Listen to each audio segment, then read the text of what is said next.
നമസ്കാരം. അമേരിക്കയുമായുള്ള സഖ്യം വേർപിരിഞ്ഞാൽ പിന്നെ യൂറോപ്യൻ രാജ്യങ്ങൾക്കും ബ്രിട്ടനും ഫ്രാൻസും ഉൾപ്പെടെയുള്ള സൈനിക ശക്തികൾക്കും പിടിച്ചു നിൽക്കാൻ കഴിയില്ല. അതോടെ റഷ്യയെ സംബന്ധിച്ച് നിഷ്പ്രയാസം ഈ രാജ്യങ്ങളെ ആക്രമിച്ച് കീഴടക്കാനും സാധിക്കും. അമേരിക്കൻ ആയുധങ്ങളുടെയും ടെക്നോളജിയുടെയും കരുത്തിൽ നിൽക്കുന്ന ഈ രാജ്യങ്ങളെ സംബന്ധിച്ച് അമേരിക്ക നിസ്സഹകരിച്ചാൽ അവരുടെ കൈവശമുള്ള ആധുനിക ആയുധങ്ങൾ പോലും ഉപയോഗിക്കാൻ പറ്റാത്ത സാഹചര്യമാണ് ഉണ്ടാവുക. യൂറോപ്യൻ യൂണിയനുമായുള്ള സൈനിക സഹകരണം അമേരിക്ക അവസാനിപ്പിച്ചാൽ യൂറോപ്യൻ യൂണിയന് ഗുരുതരമായ പ്രശ്നങ്ങൾ നേരിടേണ്ടി വരുമെന്നാണ് വിവിധ അന്താരാഷ്ട്ര മാധ്യമങ്ങളും റിപ്പോർട്ട് ചെയ്യുന്നത്. യൂറോപ്യൻ രാജ്യങ്ങൾ ആശ്രയിക്കുന്ന ചില അമേരിക്കൻ ആയുധങ്ങൾ നോക്കിയാൽ ഇതിൽ ആദ്യത്തേത് A-35 ഫൈറ്റർ വിമാനങ്ങളാണ്. അമേരിക്ക ഉടക്കിയാൽ ഇതിന്റെ അറ്റകുറ്റപ്പണികൾക്കും സോഫ്റ്റ്വെയർ അപ്ഡേറ്റുകൾക്കും യൂറോപ്യൻ യൂണിയനും ബ്രിട്ടനും വെള്ളം കുടിക്കും. സ്വന്തം സൈന്യത്തിനും സഖ്യകക്ഷികൾക്കും വേണ്ടി അമേരിക്ക രൂപകൽപ്പന ചെയ്ത 5ാം തലമുറ മൾട്ടി റോൾ ഫൈറ്റർ വിമാനമാണ് A-35. അറ്റകുറ്റപ്പണികൾ, വിതരണ ശൃംഖല, ഉപഭോക്തൃ പിന്തുണ സേവനങ്ങൾ, പരിശീലനം, സാങ്കേതിക ഡാറ്റ എന്നിവയുടെ കാര്യത്തിൽ സുരക്ഷിതമായ അന്തരീക്ഷം നൽകുന്ന A-35 വിവരാടിസ്ഥാന സൗകര്യമായി പ്രവർത്തിക്കുന്ന ഒന്നാണ്.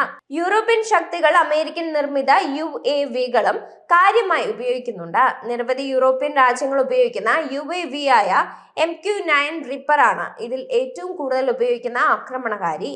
ജനറൽ അറ്റോമിക്സ് നിർമ്മിക്കുന്ന MQ-9 റിപ്പർ അതിന്റെ പ്രവർത്തനങ്ങൾക്ക് അമേരിക്കൻ ഉപഗ്രഹ ആശയവിനിമയങ്ങളെയും സോഫ്റ്റ്വെയർ പിന്തുണയുമാണ് ആശ്രയിക്കുന്നത്.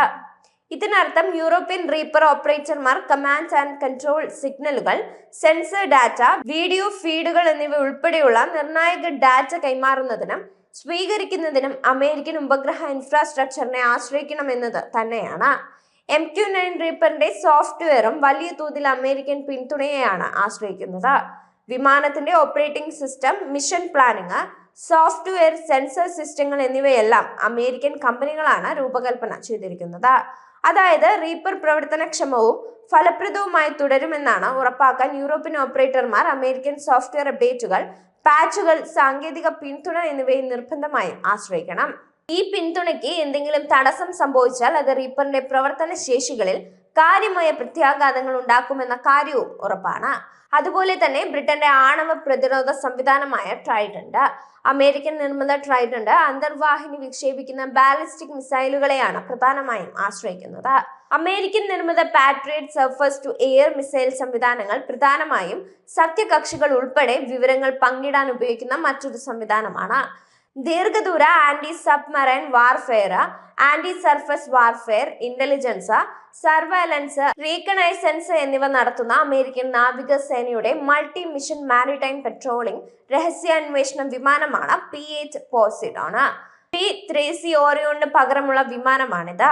Command and control, sensor data transmission എന്നിവയ്ക്കായി അമേരിക്കൻ ഉപഗ്രഹ ആശയവിനിമയത്തെയും ഡാറ്റ ലിങ്കുകളെയും ആശ്രയിക്കുന്ന ആളില്ല ആകാശ വാഹനങ്ങളാണ് പ്രൊട്ടക്ടർ UAVകൾ എന്ന് പറയുന്നത്. ഈ സംവിധാനങ്ങളെല്ലാം തന്നെ ലോകമെമ്പാടുമുള്ള അമേരിക്കൻ സഖ്യകക്ഷികളുടെ നിർണായക ഘടകങ്ങളാണ്. അതുകൊണ്ട് തന്നെ അമേരിക്കയുടെ പിന്തുണയ്ക്ക് എന്തെങ്കിലും തടസ്സം സംഭവിച്ചാൽ അത് ഇവയുടെ എല്ലാ പ്രവർത്തന ശേഷിയെയും സാരമായി തന്നെ ബാധിക്കും. അതാകട്ടെ യൂറോപ്യൻ രാജ്യങ്ങളുടെ പ്രതിരോധ ശേഷിയെ തന്നെയാണ് ഇല്ലാതാക്കുന്നത്. റഷ്യൻ ആക്രമണം ഭയക്കുന്ന യൂറോപ്യൻ രാജ്യങ്ങൾക്കും ബ്രിട്ടനും ഇനി ഉറക്കമില്ലാത്ത രാത്രികളാണ് വരാൻ പോകുന്നത്.